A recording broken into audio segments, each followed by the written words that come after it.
Hadir kembali di ruang dengar Anda. Cerbung bersuara. Kalau bukan aku, jangan dia. Kali ini di episodenya yang ke-13.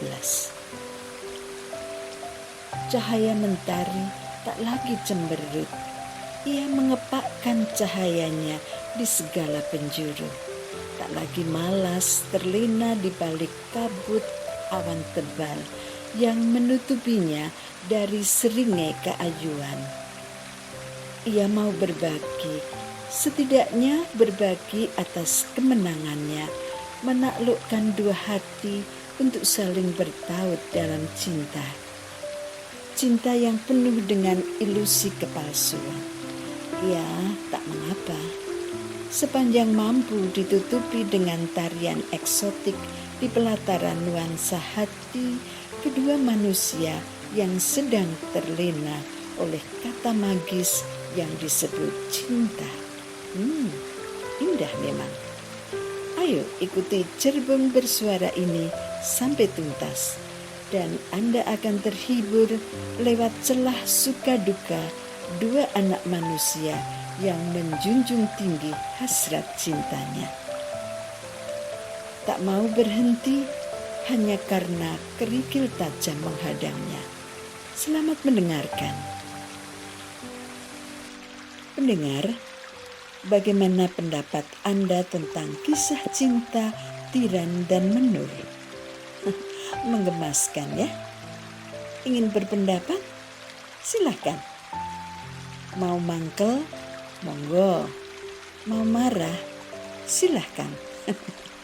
Ya, itulah yang kami angkat menjadi ikonik dalam cerbung bersuara ini agar mampu menggugah hasrat cinta yang pernah ada. Sekaligus mampu memukau siapa saja yang sedang jatuh cinta. Cinta pelarian Menur bergulir cantik di hati Tiran yang ikhlas menerimanya.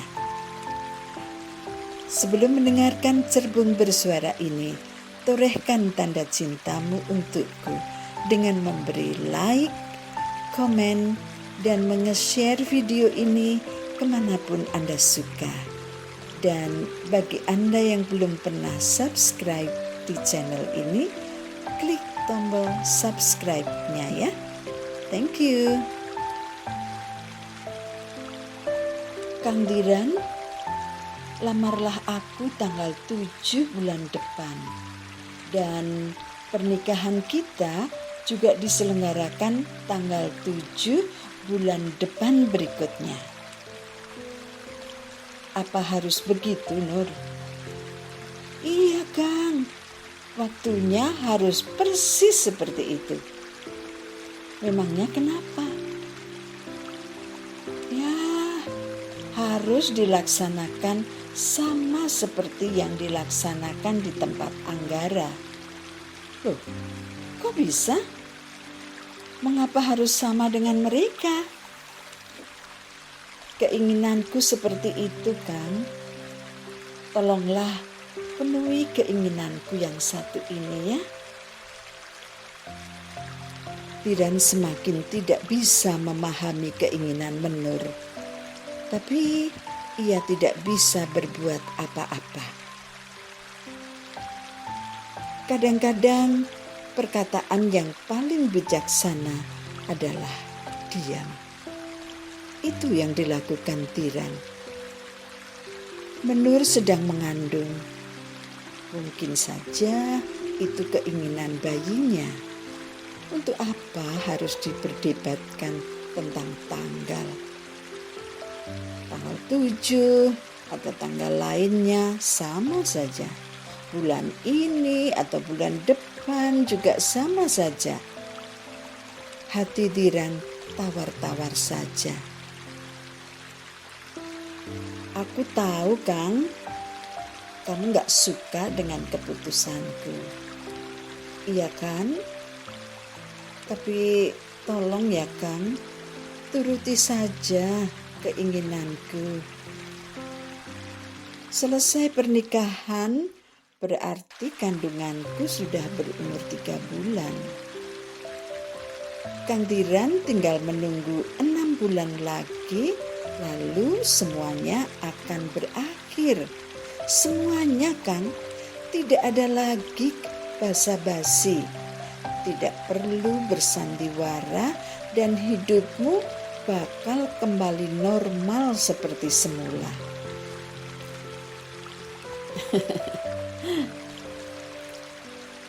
Menur berusaha tersenyum, meskipun pandangannya lurus ke depan tanpa ekspresi apa-apa. Ia ingin menggelar lamaran dan pesta pernikahannya sama persis tanggal dan bulannya dengan yang dilakukan oleh Anggara. Sebetulnya bukan untuk apa-apa. Cuma ia ingin pada tanggal-tanggal tersebut ia tidak sempat bersedih karena memikirkan Anggara yang sedang berbahagia dengan wanita lain. Menur akan sibuk dengan urusannya sendiri. Ada lagi sebetulnya yang ditutup-tutupi Menur, yang tidak bisa dikatakan pada siapapun, sekalipun itu kepada Tiran. Sesuatu yang disimpan primpen, yaitu mimpinya untuk menikah dengan Anggara. Keinginan itu tidak bakal bisa terwujud. Kalau tidak menikah dengan orangnya, ya setidaknya waktu pernikahannya harus sama. Gagasan yang ganjil, namun itulah yang terjadi. Bagi Menur, harapan dan impian tentang cinta akan selalu menghimpit perasaan sebagai seorang wanita. Keterpurukan oleh cinta justru akan semakin mendorong untuk mencari celah. Sekecil apapun celah itu, ibaratnya selubang jarum pun akan terus diupayakan agar mimpinya bisa memberi kepuasan pada hasrat nuraninya yang paling dalam. Pak, Mbak, aku mau menikah.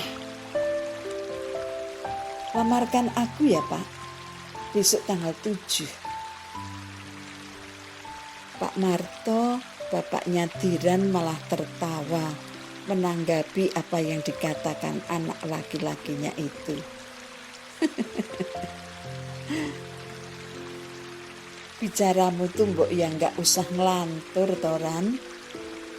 Pacar saja gak punya kok mau nikah. Nikah sama siapa? Mendengar jawaban suaminya yang santai, Bu Marto gak jadi terkejut. Adrenalinnya gak jadi meninggi. Untung saja adrenalinnya belum berubah menjadi kemarahan. Guyon ya guyon tole, tapi jangan keterlaluan. Si mbokmu ini sudah tua loh, gampang kagetnya. Pak, Mbok, Tiran gak guyonan loh ini. Aku serius.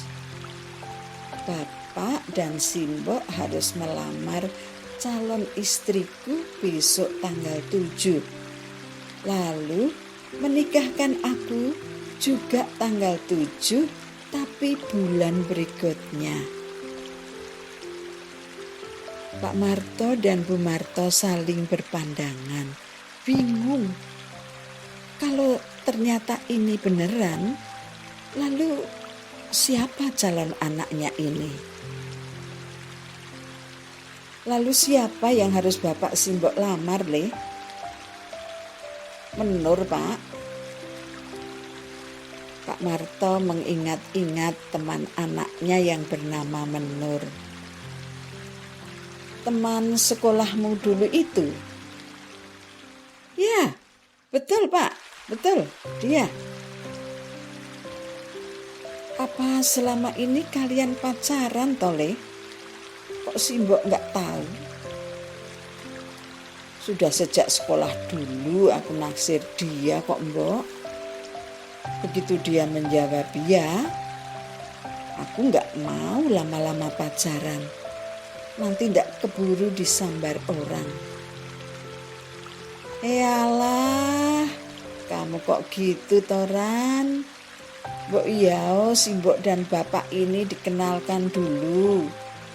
Dikenalkan orang tuanya juga. Kalau sudah benar-benar cocok, baru kalian menikah. Lah ini kok saidak saknyet.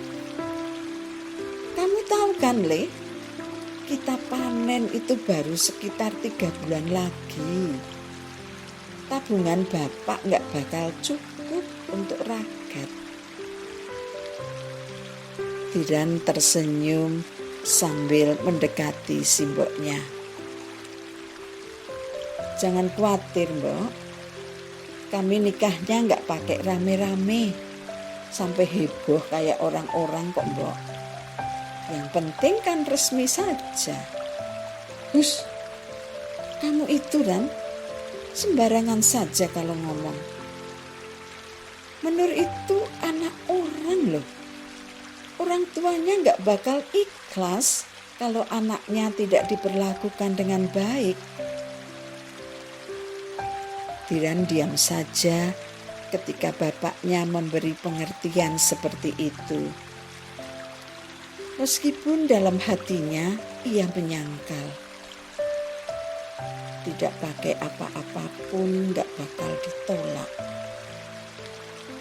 Aku mau menikahi saja, mereka sudah untung. Demikian batin Diran. Pak Marto melanjutkan bicaranya. Pada bagian ini membuat hati Diran bagai teriris sembilu. Anakku tuh cuman kamu, Ran. Apapun yang bapak punya, semua untuk kamu. Bapak Simbokmu hanya akan mantu sekali seumur hidup. Masa cuma mau diam-diam? Malu dong sama tetangga. Dikiranya bapakmu ini orangnya pelit. Nah tuh, dengarkan kata-kata bapakmu, Ran.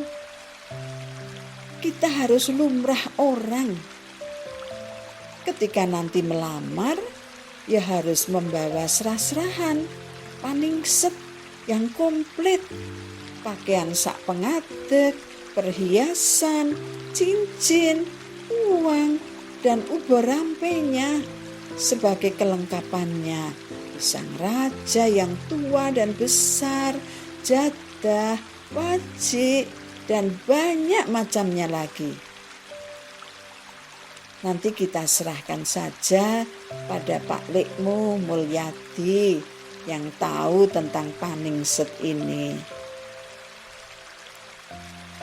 Besok yang melamar biar Pak Diharjono, saudara tua bapak. Dan kalau keluarga Menur mengizinkan, rame-rame pestanya biar di sini saja. Aku mau nanggap wayang semalam suntuk. Oh jangan Pak, gak usah Pak, gak usah. Aku gak mau rame-rame kok Pak. Yang mau mantu itu bapak, bukan kamu. Kamu nurut saja. Ini urusan orang tuamu. Bapak dan Simbok ini butuh projo, Le. Prestis kalau bahasa anak muda sepertimu. Tapi kalau orang tua Menur ingin rame-ramenya di sana, ya enggak apa-apa. Memang biasanya di rumah pengantin perempuan. Nanti di ubor rampe paningsetnya, kotak uangnya kita isi dengan jumlah yang cukup besar biar bisa untuk menyelenggarakan pesta. Tiran tidak bisa ngomong apa-apa lagi. Hampir saja ia berterus terang kepada orang tuanya apa yang sebenarnya terjadi. Untung saja Tiran berhasil menahan diri. Kalau orang tuanya tahu yang sebenarnya, mereka pasti akan marah. Mereka akan merasa dihina dan disepelekan. Sudahlah. Apa yang terjadi, terjadilah. Pak Marto bangkit dari tempat duduknya, berjalan menuju kamar tidurnya. Hanya sebentar, ia sudah keluar lagi, lalu mendekati Tiran yang sejak tadi terpaku di amben di teras rumah. Ia angkat kakinya dan ia selonjorkan di atas amben. Kepalanya ia topang dengan kedua tangan yang ia silangkan ke belakang. Matanya tertutup, seolah ia tidak ingin melihat cahaya mentari sore hari yang hendak pamit pulang ke peraduannya. Bapak dulu juga resah kok Ran ketika mau melamar si mbokmu. Pak Marto mengusap-usap rambut Tiran sambil tertawa menggoda anaknya. Ya seperti kamu ini Ran, bingung harus berbuat apa. Iya toh Ran? Tiran bangkit dari posisi sandaran, duduk tegak sambil tersenyum kecil. Nih Le,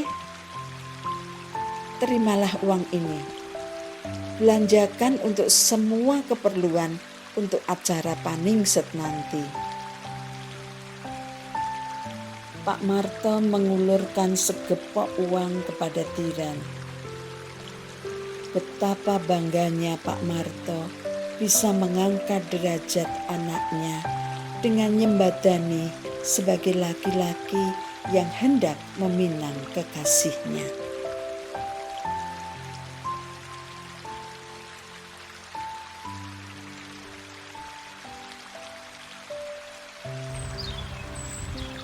Pendengar, inilah akhir dari Cerbung Bersuara.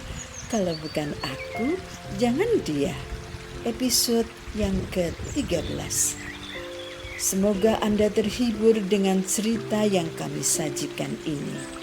Ikuti terus ceritanya di episode selanjutnya. Terima kasih telah berkenan meluangkan waktu. Sampai jumpa.